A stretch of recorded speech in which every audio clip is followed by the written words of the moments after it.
जय Hind. Part third में देखिए स्लोगन्स दे रही हूँ, ठीक है। जनरल स्टडीज के स्लोगन्स, क्योंकि पहले हमने ऑर्गेनाइजेशन किया फ्रीडम फाइटर्स की, फिर अब हमने जितने भी रेवोल्यूशन रिफॉर्मर्स थे, फिर उसके बाद आज हमने क्या किया, न्यूज़पेपर्स किए, कौन कौन से पब्लिश।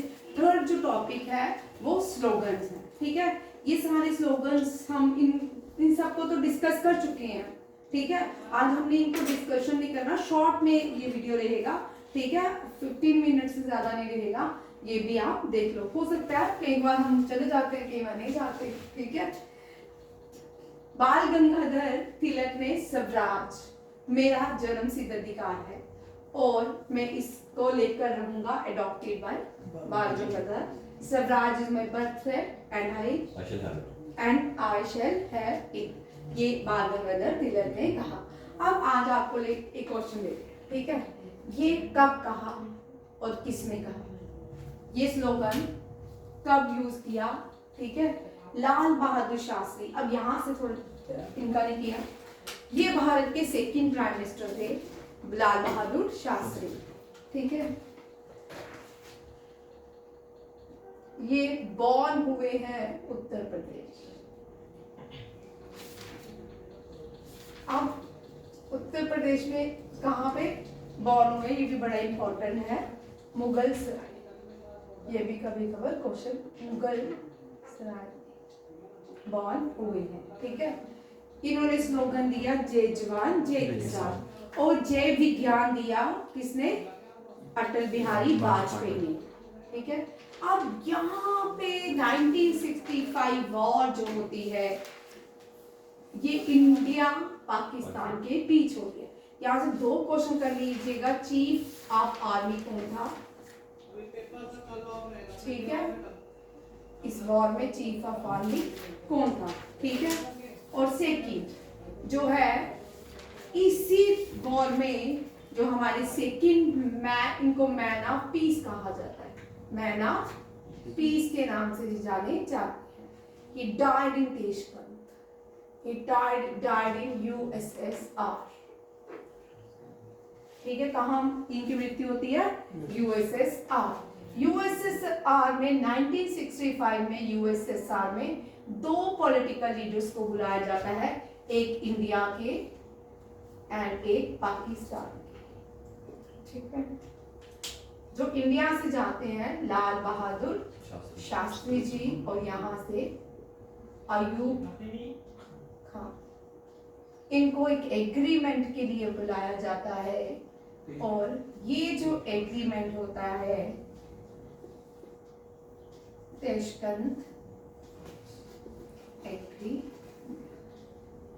एग्रीमेंट दो लोगों के बीच होता है, एक इंडिया के प्राइम मिनिस्टर और एक पाकिस्तान के प्रेसिडेंट के बीच, ठीक है। याद रखिएगा, ये लगातार 2015, 16, 17, 18 एनडीए में लगातार क्वेश्चन आए, ठीक है। सीडीएस में ये लगातार एक साल में 5-6 साल कंटिन्यू क्वेश्चन रहा है किसका, मैन ऑफ पीस का, जिनको हम लाल बहादुर शास्त्री जी कहते हैं। ये बहुत छोटे हाई के थे, ठीक है। जब लाल बहादुर शास्त्री जी प्राइम मिनिस्टर बने, तब बहुत सारे थिंक टैंकर्स जो थे, उन्होंने कहा अब शायद भारत का इतिहास बदलेगा, ठीक है। अब शायद भारत फिर से बदलेगा, बट वो इतनी जल्दी पॉसिबल नहीं हुआ। इसके बाद जो प्राइम मिनिस्टर बने वो कौन थे, इंदिरा गांधी, ठीक है। और फिर दोबारा से Jawaharlal Nehru 17 year he spend his life as prime minister, ये भी याद रखिएगा।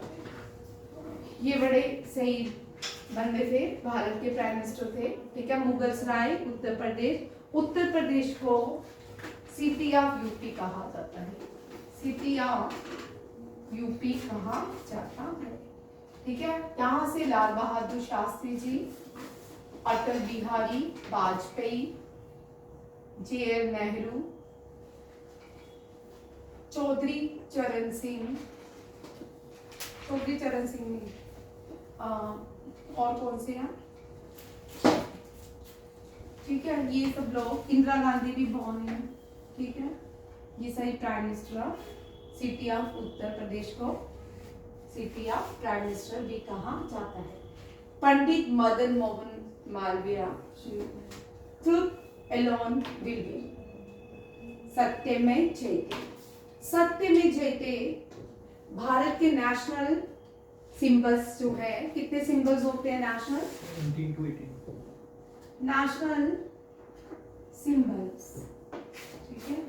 भारत के नेशनल सिंबल्स 17 है, जिसमें एक सिंबल है सत्य में जयते।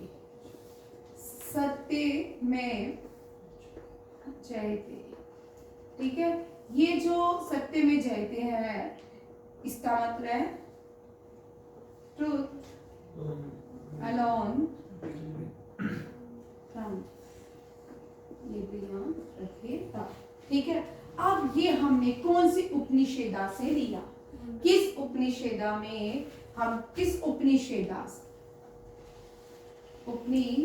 से लिया? That is Mundaka Upanishad.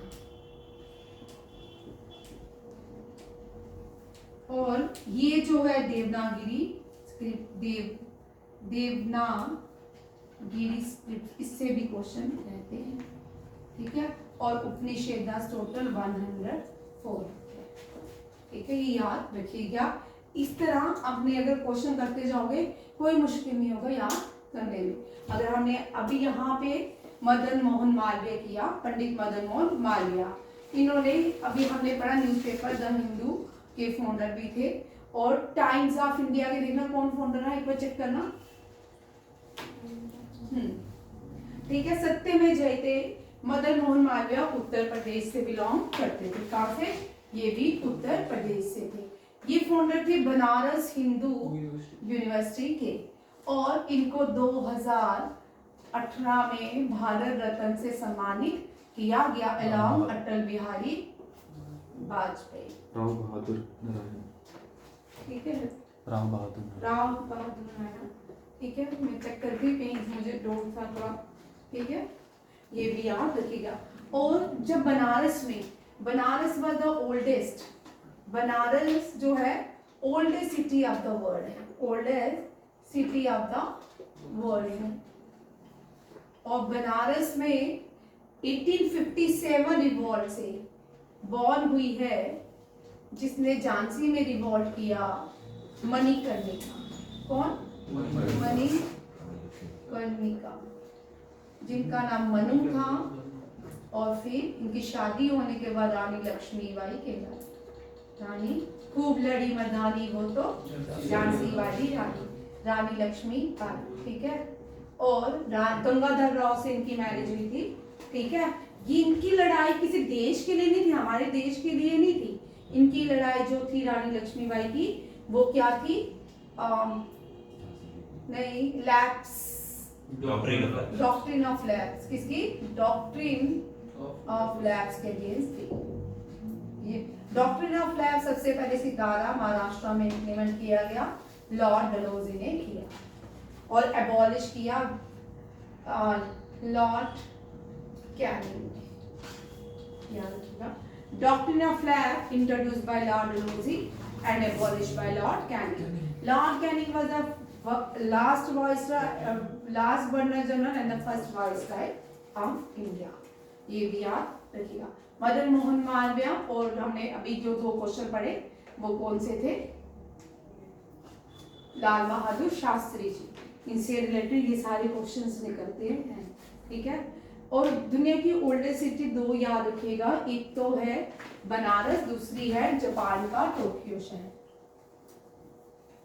और माना जाता है बनारस जो है भगवान शिव के त्रिशूल में बनाई गई है। बनारस में माँ गंगा बहती है। इलाहाबाद से जो तीनों नदियों का संगम होता है, गंगा यमुना सरस्वती का, वो वहां से घूम के बनारस की ओर आते हैं।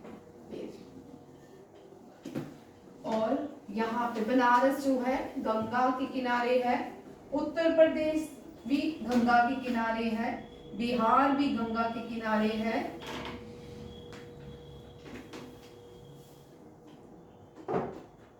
और कौन सी जगह गंगा के किनारे हैं देख लो, ठीक है। देवप्रयाग, यहाँ से गंगा चलती, यहाँ गंगा मिलती गंगा का सफर, गंगा माँ यहाँ से गंगा बनती है, वे अलकनंदा और भागीरथी गंगा। ऋषिकेश, ये भी करो, इंपॉर्टेंट क्वेश्चन है, ठीक है। हरिद्वार, कानपुर,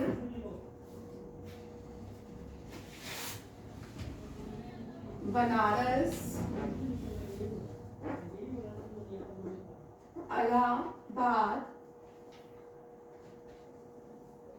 बंगाल और तिब्बत, बंगाल। ये गंगा यहाँ पहुंच जाती है और भी बीच में छोटे छोटे शहर आते हैं, बट ये मोस्ट कॉमन जो है, ठीक है, बड़े सारे प्लेसेस आती है, माँ गंगा बहती है। और गंगा की जो सबसे बड़ी ट्रिब्यूटरी है वो है यमुना, यमुना, और यमुना की सबसे बड़ी ट्रिब्यूटरी है चंबल। ये भी आप रखिए। नेक्स्ट देखो, इंकलाब जिंदाबाद, भगत सिंह। भगत सिंह शहीद आजम के नाम से जाने जाते हैं। भारत, ये हमने अभी फर्स्ट पार्ट 2 में भगत सिंह के बारे में सारा पढ़ा है। भगत सिंह को लाहौर कॉन्स्पायरेसी के लिए अरेस्ट कर लिया गया था। सबसे पहले भगत सिंह को काकोरी कॉन्स्पायरेसी के लिए अरेस्ट किया था। विद्रोही आर्टिकल, विद्रोही नाम पे उन्होंने एक आर्टिकल लिखा था, ठीक है। भारत छोड़ो, हाँ, भारत, अरुण जी आप डेस्क छोड़े, ये ठीक है, ठीक है। भारत छोड़ो, अंग्रेजों भारत छोड़ो, ये डू और डाई, ये डू और डाई, करो या मरो, ठीक है। ये जो स्लोगन है, अब गूगल विकिपीडिया में भी बड़े से करप्शन आ चुकी है, क्योंकि भारत के इतिहास को चेंज करने में लगे रहते हैं, ठीक है। ये डू और डाई, जो मर्जी हो जाए, ये स्लोगन गांधी जी ने ही दिया है। वहां पे अब क्या लिखा है, एक दिन मैंने गूगल खोला तो उसमें कुछ सी और का नाम आ रहा है, किसी मुस्लिम व्यक्ति का नाम आ रहा है, उसने ये स्लोगन दिया है, डू और डाई, ठीक है। इसमें गांधी जी ने ही दिया है। महात्मा गांधी 1915 भारत आए, भारत आने के बाद बहुत सारे इन्होंने सत्याग्रह आंदोलन किए। जो लास्ट आंदोलन था 1942 में, जिसमें गांधी जी को अरेस्ट कर लिया गया था, इसमें गांधी जी ने स्लोगन दिया था डू और डाई। गांधी जी को अरेस्ट करके आगा खान पैलेस में रखा गया था, याद रखिएगा। और 1948 में गांधी जी की मृत्यु हुई, उनके अंतिम वर्ड थे हे राम। ये भी आता है क्वेश्चन, ठीक है। अब नेक्स्ट क्वेश्चन पे आते हैं, जय हिंद। सुभाष चंद्र बोस, सुभाष चंद्र बोस 3 स्लोगन देते हैं जब वो आजाद हिंद फौज को ज्वाइन करते हैं। तुम मुझे खून दो, मैं तुम्हें आजादी दूंगा। उसके बाद जय हिंद। तीसरा आता है, कौन सा है, दिल्ली चलो, ठीक है। दिल्ली चलो स्लोगन भी कौन देता है, सुभाष चंद्र बोस। सुभाष चंद्र बोस जब सिंगापुर में सेकेंड वर्ल्ड वॉर में जापान अटैक कर देता है, उसी टाइम सुभाष चंद्र बोस की जो आजाद हिंद फौज, इंडियन नेशनल आर्मी वहीं पे होती है, और वहां से वो दिल्ली चलो का स्लोगन देते हैं। अंडमान निकोबार में पहुंच के पहले भारतीय बन जाते हैं जो भारत का झंडा लहराते हैं। आप एक क्वेश्चन हो, ठीक है, मैं एक और क्वेश्चन लेके आई हूँ, ये भी बड़ा इंपॉर्टेंट है। भारत का जो फर्स्ट फ्लैग स्वराज है, ये किसने बनाया था? ये बड़ा अच्छा क्वेश्चन है। स्वराज C.R. दास। C.R. दास पॉलिटिकल गुरु किसके है? Political Guru of Subhash Chandra Bose, ये भी याद रखिए। C.R. दास, मोतीलाल नेहरू, ये सब राज पार्टी बनाते, और C.R. दास को देश बंधु के नाम से जाना जाता है। ये सारे क्वेश्चंस भी इन्हीं के ही, ठीक है। नेक्स्ट आते हैं जय हिंद और दिल्ली चलो, तुम मुझे खून दो, मैं तुम्हें आजादी दूंगा। सुभाष चंद्र बोस रशिया जान जाते थे, कौन जाते हैं कहाँ पे? जर्मनी। जर्मनी में स्वास्तिक बैन है, आज भी जर्मनी में स्वास्तिक का यूज नहीं होता है। हिटलर ने स्वास्तिक को उल्टा बनाया था। ये अपने आप को आर्यंस ब्रीड के मानते थे, और हिटलर जो है वॉक्सवैगन, जिसको हम फॉक्स वॉक्स वैसे हिटलर तो खुद भी जोश ही था, खुद भी तो वो जोश था। हाँ हिटलर पहले वो नाजी था। पहले वो जोश था जब वो बच्चा था, बाद में उसने खुद को चेंज कर लिया। वोक्सवैगन, ठीक है मैं चेक करूँ, ठीक है वोक्सवैगन जो जो गाड़ी है ही इंट्रोड्यूस हिटलर, ठीक है। और यहाँ पे हिटलर की जो एडोल्फ हिटलर की मैन कैम्प इसकी बायोग्राफी का नाम है, ये भी कभी कभी एग्जाम में आती है, ठीक है। पूर्ण स्वराज, अब यहाँ पे थोड़ा सा क्वेश्चन, अभी जीएल नेहरू थोड़े कम पढ़ते हैं हम लोग। जीएल नेहरू की ऑटोबायोग्राफी का नाम है एन ऑटोबायोग्राफी। जीएल नेहरू लिखते माई एक्सपेरिमेंट विद ट्रूथ, ठीक है, डिस्कवर माई भारत, भारत की खोज, also discovered by JL Nehru, ठीक है। नेक्स्ट क्वेश्चन कौन सा है, जेएल नेहरू। जेएल नेहरू, ये वर्ड जो है स्वराज, यहाँ देखिए मैं आपको टेबल दे देती हूँ ताकि आपको याद हो जाए किस किसने कौन कब कब स्वराज वर्ड का यूज किया, ठीक है। Nehru, JL Nehru 1929 Lahore session Indian National Congress का, बोलते हैं यहाँ पे वर्ड यूज करते हैं Swaraj, complete independence, complete independence. जब ये कंप्लीट इंडिपेंडेंस की वर्ड बात करते हैं कि हम 26 जैन 1930 को आजादी पाके रहेंगे, but mission was not successful, so 26 November 1949 India adopted constitution and 26 Jain को हम 1950 को क्या अडॉप्ट करते हैं, एनफोर्स करते हैं पूरे भारत में कॉन्स्टिट्यूशन ऑफ इंडिया, ठीक है। इसलिए इस दिन को जब 26 नवंबर को भारत का कॉन्स्टिट्यूशन बन के तैयार हो गया, बट हम इसको एनफोर्स नहीं करते because reason is complete independence during the Lahore session of Indian National Congress 1929, ठीक है। 26 नवंबर 1949 को हमने कॉन्स्टिट्यूशन अडॉप्ट किया, 26 जनवरी 1950 को एनफोर्स किया। फर्स्ट पर्सन कौन थे जिन्होंने कॉन्स्टिट्यूशन को सिग्नेचर किए, बोलो। जिन्होंने लिखा था, जब कॉन्स्टिट्यूशन बन के तैयार हो गया, कंप्लीट हो गया, जितने भी मेंबर थे उन्होंने, आप लोगों के लिए क्वेश्चन, ठीक है, लास्ट में बता देती हूँ, इनका दिमाग, ठीक है।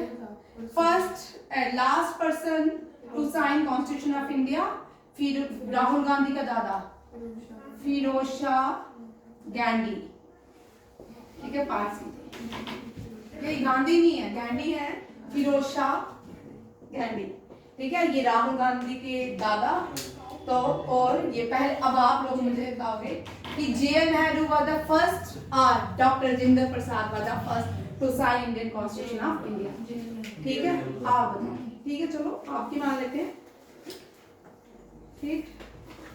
ये बड़ा इंटरेस्टिंग क्वेश्चन है। और जेएल नेहरू जब आजादी के बाद हम आजाद हुए, जब ये प्राइम मिनिस्टर बने, अब यहाँ पे भी प्राइम क्वेश्चन देखिए, यहाँ से इनसे बहुत सारे क्वेश्चन निकलते, जब ये प्राइम मिनिस्टर बने, ठीक है, अब अनाउंसमेंट होगी भाई जी, अब क्या हुआ, हमारे देश में इलेक्शन हुए, जेएल नेहरू को 0 वोटिंग मिला, ठीक है, सरदार पटेल को सारे वोट इनको चले गए, बट ये रूट के गांधी जी ऐसे कहते हैं, मुझे नहीं पता, आई वॉज नॉट देयर, ठीक है।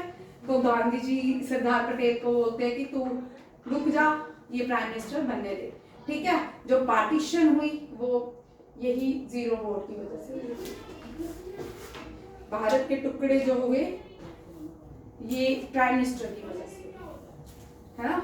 एक को प्राइम मिनिस्टर बनना था, दूसरे को ही प्राइम मिनिस्टर बनना था, है ना, दोनों को प्राइम मिनिस्टर, जिन्ना को भी प्राइम मिनिस्टर बनना था और नेहरू को भी, इन्होंने बोला चल अलग अलग बन लेते हैं, तो एक जगह संभाल ले, मैं दूसरी जगह हिंदी चीनी भाई भाई, ठीक है, यहाँ पे आपस में ही भाई भाई रहे, बट देश के टुकड़े टुकड़े कर दिए। उसके बाद देखिए यहाँ पे जवाहरलाल नेहरू, अब इन्होंने first governor general of Bharat को बुलाते हैं। कौन है? सी राजा गोपाल। यहाँ पे ये भी क्वेश्चन बड़ा इंपॉर्टेंट है। C Rajagopalachari was the first Indian governor general, but Bharat आजाद होने के बाद जो गवर्नर जनरल बनते हैं माउंटबेटन बनते हैं। कौन बनते हैं? माउंटबेटन। अब ये सी राजा गोपालाचारी को बोलते हैं कि भारत की कोई ऐसी प्रथा है जब वो राजा बनता है उसके लिए कोई अलग से प्रोजेक्ट होता हो इस तरह। इन्होंने बोला चोलास के टाइम ये क्या होता था? क्या सिंगोल? क्या होता था? सिंगोल। ये जो स्टिक लेके, अगर आप पुराना 1947 का वीडियो देखो, इसमें जेएल नेहरू स्टिक लिए हुए हैं, शॉल ओढ़े माउंटबेटन लेते हैं। सब लोग सोचते थे, हम छोटे होते थे सोचते थे स्टिक इनकी, शायद ये बूढ़े हो गए थे, मैं सोचती थी ये पकड़ के रखते हैं, बट लेटर इन्होंने ये स्टिक एक बनारस के म्यूजियम में रख दी। बट इतनी पटिशन स्टिक की आई साउथ इंडिया से, इतनी पटिशन आई कि वो जो सिंगोल है वो कहाँ चला गया, जिसको मॉडर्न बोलते थे। जब भी राजा बनता था, किसी भी भारत में राज्य का राजा बनता था, आपने महाभारत देखी होगी, रामायण देखी होगी, उसमें एक डंडा दिया जाता था। वो डंडा जो था वो राजा को दिया जाता था, आज से ये देश तेरा, आज से तो इसका नायक है। ठीक है, वो इतनी पटिशन आप चेक कर सकते हो सुप्रीम कोर्ट में सिंगोल की कितनी पटिशन है अभी तक की। फिर अभी जब रिसेंटली न्यू पार्लियामेंट बनाया गया, इसमें सिंगोल की स्थापना की गई, ये याद रखिए। और जिस व्यक्ति ने सिंगोल बनाया था मॉडर्न, वो भी जिंदा था। ठीक है, उसको भी बुलाया गया। ये left side of the speaker के है लगाया गया है, ये भी कभी कभी क्वेश्चन आ सकता है। Left side of speaker, parliament के अंदर स्पीकर की लेफ्ट साइड में सिंगोल को रखा गया है। ठीक है, ये आगे आपके जेएल नेहरू। हिंदी, हिंदू, हिंदुस्तान, ये भारतेंदु हरिश्चंद्रा है। नित्या शास्त्रा हरिश्चंद्रा ने लिखा था।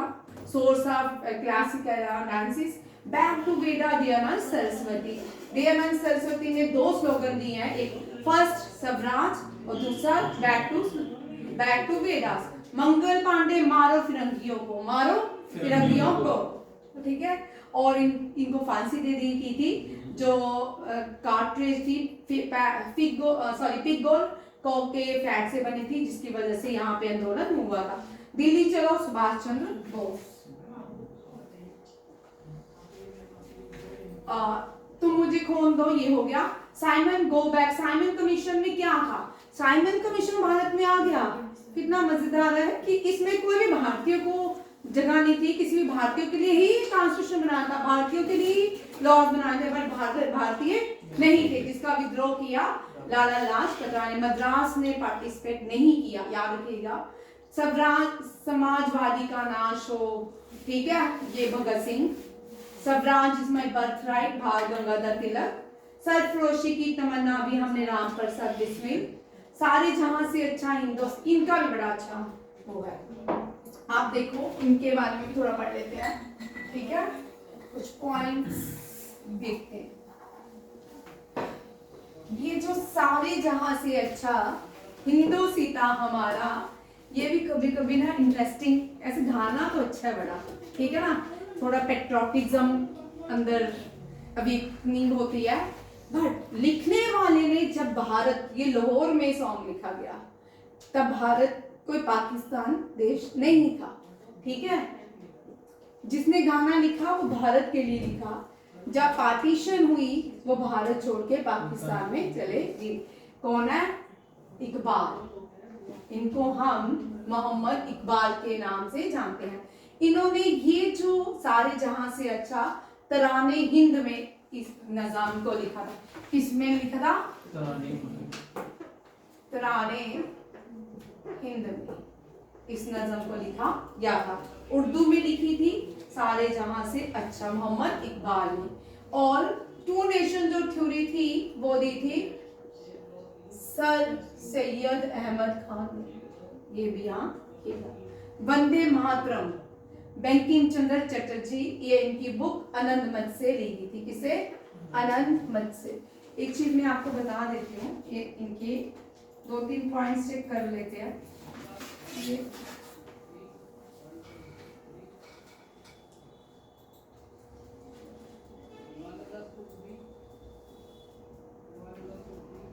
बनाने की पढ़ाया है, इसमें होना चाहिए।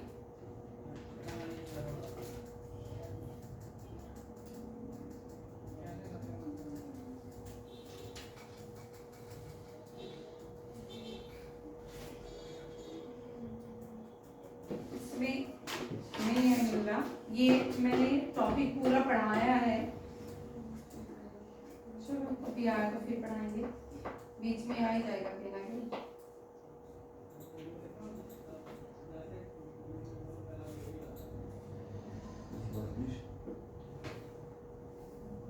यही है ना, कहाँ चला गया?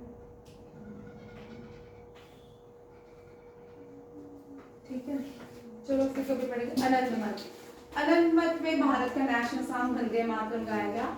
1896 में पहली बार लाहौर सेशन में इसको गाया गया, लाहौर सेशन में गाया गया।